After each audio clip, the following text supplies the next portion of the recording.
देखो क्या हो रहा है।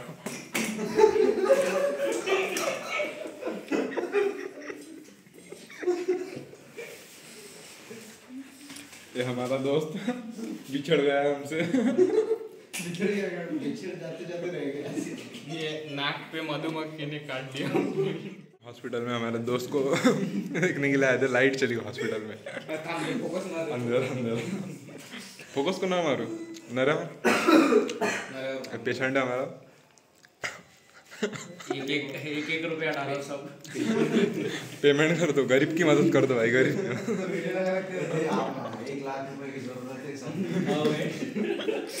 इस बंदे को 1 लाख रुपए की जरूरत है। इधर क्या बंदा 1 रुपया डाल दो। सब लोग रुपया जल्दी जल्दी पैसे डाल दो। 1 लाख व्यू भी 100 व्यू येते का फक्त। ओ 100 येतात ना मग लाय ना। इधर सब लोग ऐसे सफरजन खा रहे हैं इसके इससे। देखते अभी लाइट भी चली गई, कोई हाई भी नहीं इधर, कंपाउंडर भी नहीं, कंपाउंडर भी नहीं है शायद। देखेंगे अभी क्या होता है, अपडेट देते रहेंगे आपको। पूरे 48 आवर का एडमिट प्रोसेस है इसका, 48 आवर का एडमिट प्रोसेस है। तो आपको एक एक चीज़ हम डिटेल से बताएंगे। कंटेंट की कमी नहीं होनी चाहिए। आधी तो सांग मतलब काय करायचं। आधी से देखो गाइस क्या कंडीशन है इधर। ये इसको इंटर्नशिप लग चुकी है गाइस, ऑफर मिल चुका है इधर को। स्टाइपेंड नहीं, सीधा पीपीओ इसको 7,000 का मंथली पैकेज है 7,000 का। और इधर काटना चले, ये खाना चले इधर। हो गया इसका खाना हो गया, दाल चावल खाइए सबने। सब दाल मेस मध्ये काय जेवण होतं आज? मेस मध्ये होता खा रहा है, पेशेंट इधर बैठा है, पेशेंट को कोई नहीं खिला रहा, पेशेंट को कोई नहीं खिला रहा अभी, पेशेंट को सोने।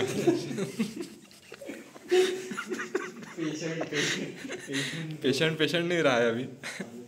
अभी इसको एक लैपटॉप लाके देंगे, इसको लैपटॉप लाके देंगे, अभी लीड कोड सॉल्व करेंगे इधर।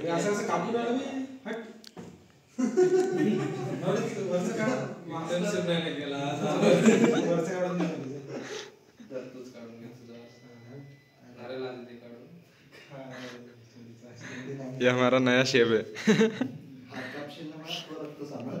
हाँ इथं दुसरा पेशंट इथं बाजू ना, तो बेड रिकामा करून तुला झोपावं लागेल तिथं साईडला।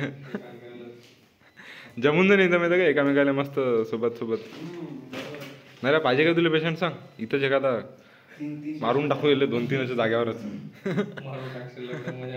आवर बा मला नको मारू बा, एकटाच आम्ही घर लोक पेशंट मारलो, तू तरी 2 आहे, तू क्या हुआ? रात को 9 बजे हम खाना खाने के लिए जा रहे थे। नहीं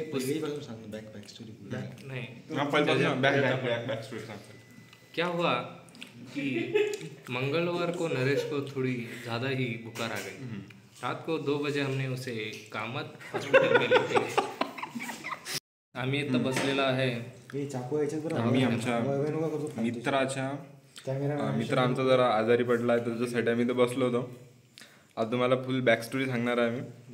टायमिंग सांग ना, टायमिंग दाखव ना किती झाला।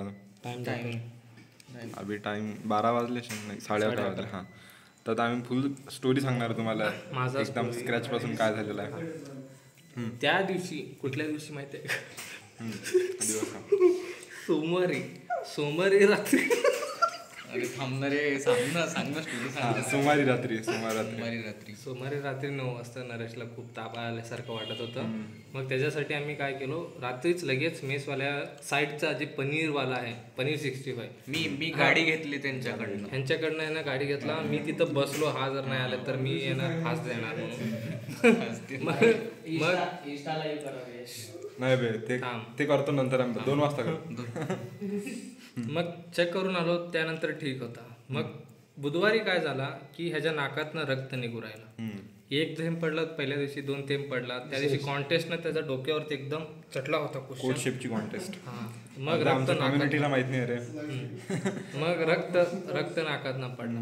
मग आम्हाला वाटलं असं होत असते कधी कधी। मग आम्ही ऊन लागल्यामुळे कधी कधी हीट वाढल्यामुळे असं होते, नागपुरातनं निघते रक्त। पण मग दुसऱ्या दिवशी काय 9 तारखेला काय झालं की 10 तारखेला त्याचा बर्थडे होता।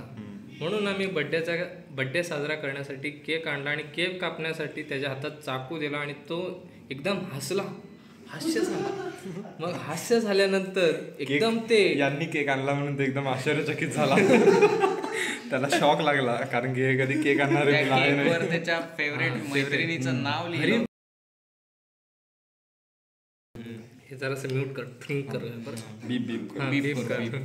मग एकदम एवढं हास्य झालं की प्रेशर नाकात गेला आणि परत तो फुटला, परत रक्त येऊ राहिलं. असंच 9 तारखेला झालं, 10 तारखेला झाला. आज तुम्ही पाहू शकता 11 तारखेला 11:30 हा. पण आज काय झालं, 9 वाजता आम्ही जेव्हा जेवायला जाणार होतो, नरेश म्हणला मी थोडंसं फ्रेश होऊन येतो. मग तो गेला फ्रेश होण्यासाठी बाथरूम मध्ये आणि चेहरा वगैरे धुतला आणि पाहतो तर का हातामध्ये रक्त.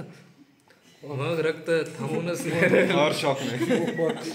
ओह माय गॉड असं तो म्हणला आणि म्हणून काय करू राहिला, रक्त थांबूनच नाही राहिला. मग मी आलो, मी नरेशला विचारलं काय झालं रे नरेश. नरेश म्हटलं अरे हनुमंत नाकात ना रक्तच नाही थांबत आहे. मग मी म्हटलं अरे थांब शंकरपुरेला फोन लाव, आपला एकमेव. मग शंकरपुरे कंटिन्यू. आता नंतरचा विषय शंकरपुरे सांगणार. नंतर काय आलं की फोन लावला, मग बोललो की वैभवची कॉन्टेस्ट चालू होती इलेक्ट्रोडची, म्हणजे गाडी पाहिजे. म्हटलं आपल्याला देत नाही गाडी चालवतो. मग कोणाला द्यायची गाडी, तर मग म्हणजे कशी आणणार आहे. मग सर घरी बोलत होता, तो तर घरी बोलताना ऐकत नाही मागचं पुढचं. म्हटलं 2 मिनिटं थांब म्हटलं. तोपर्यंत नरेश म्हणे मी खालच्या काची गाडी पाहतो म्हणे. म्हटलं थांब मग पाहतो मी. मग सहर्षला म्हटलं की नेतं का, सहर्ष म्हणे नेतो म्हणे. मग कॉल केला की बा सहर्ष शिवराला तू गाडी पाहू स्विच कर. मग हनुमान डायरेक्ट. आणि मग मी इन्क्लूड झालो त्यामध्ये. मग हनुमान जेव्हा बोलला जेवायला जायचं आहे बा, मी तेव्हा नरेशला बाथरूम मध्ये रक्ताची नाकातनं रक्ताची ओकारी करताना पाहिलं. आणि मग तिथं असं कळून आलं का अर्जंट अरे बाप रे बाप अर्जंट जावं लागते, अर्जंट जावं लागते. तर मग गाडी कोणाची घ्यायची बा. गाडी मग आमच्या चिल्यान फिलवाल्या काकांजवळ गेलो आम्ही. ते एकच मिनिट कसं काय झाला.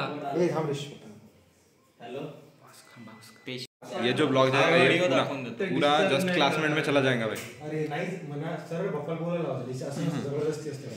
अरे दिसत कधी देखो अभी हमारा दोस्त इधर, ये हमारे रूम का सिविल का, ये इलेक्ट्रॉनिक्स का. चलो हाँ सीडी का सर आप देखो आराम से थोड़ा. सर क्या हुआ मराठीत सांगतो चांगला. आम्ही खाली जाऊन जेव्हा गाडी घेतली काकाकडून, मेसवाल्या काका आमचे काका खूप चांगले आहे. चिल्ड्रन फील्डवाले दादाला विचारलं, ते दादा देत नाही बोलले, त्यांना 10 मिनिटात घरी जायचं होतं. मग आम्ही काय करावं बा, तर आमच्या मेसवाल्या काकांकडे गेलो. ते बोलले देतो आणि त्यांनी आम्हाला उद्या सकाळपर्यंतसाठी गाडी देऊन टाकली, कारण की त्यांना माहिती होतं आमचा मित्र एक चांगल्या Shivneri mess ICICI bank Vishrambag समोर वेस आहे. कृपया तुम्ही सगळेजण तिथं जाऊन मेसला घ्या. 1 नंबर जेवण आहे आणि 1 नंबर. ह्या जेवणामुळेच हा बिमार पडला आहे. एक डिस्क्लेमर देणार आहे तुम्हाला. पण गाडी त्यांनी दिलेली आहे. गाडी त्यांनी उद्या सकाळपर्यंत गाडी त्यांनी दिलेली आहे. काय कचरा फेकतो बसवची. कंपाऊंडर आलेले आहे तर त्यांना थोडा आपण स्पेस देऊया. Hygiene is must important. ठीक आहे. मग काय झालं, मी नरेशला फोन केलो. नरेशला म्हटलं अरे मी जेव्हा गाडी अशी टर्न घेत होतो, हा समोर मी होतो, मी बाईक घेऊन आलो होतो वैभवची. हा मग आम्ही ऍक्टिवा घेऊन आलो. मागून मी चाललो होतो समोरून समोर सहज. मग चिल्ड्रन फील्डच्या समोर आम्ही थांबलो. मग नरेश आला कॅरी बॅग. कारण की रुमाल नव्हता, ते कॉटनची बॅग असते तशी बॅग घेऊन आला होता तो, आणि ते पुसून राहिला होता नाकात. कॉटन इथं एक्झाम्पल नाही राहतं सांगा. हे कुठे गेली आमची वाली बॅग, आम्ही आणली अशी कापडाची बॅग होती, लाल कलरची बॅग होती, अशी बॅग होती. आणि त्या बॅगेमध्ये नरेशचं रक्त वाहत होतं. मग पाहता आम्ही आलो कुठलं पहिलं हॉस्पिटल, कामत हॉस्पिटल, जिथे आम्ही त्याला मागच्या वेळेस घेऊन गेलो. त्यांनी गोळ्या दिल्या, चांगले डॉक्टर वाटले, पण त्यांनी बरं नाही पडलं आणि ते आज फारच वाढून गेलं होतं. आणि आज ते उपस्थित नव्हते, अनुपस्थित होते. त्याच्यामुळं आम्ही थोडंसं मागं आलो. मागं आम्हाला हे दवाखाना दिसला. दवाखान्याचं नाव सध्याला आम्हाला लक्षात नाही आहे, सॉरी.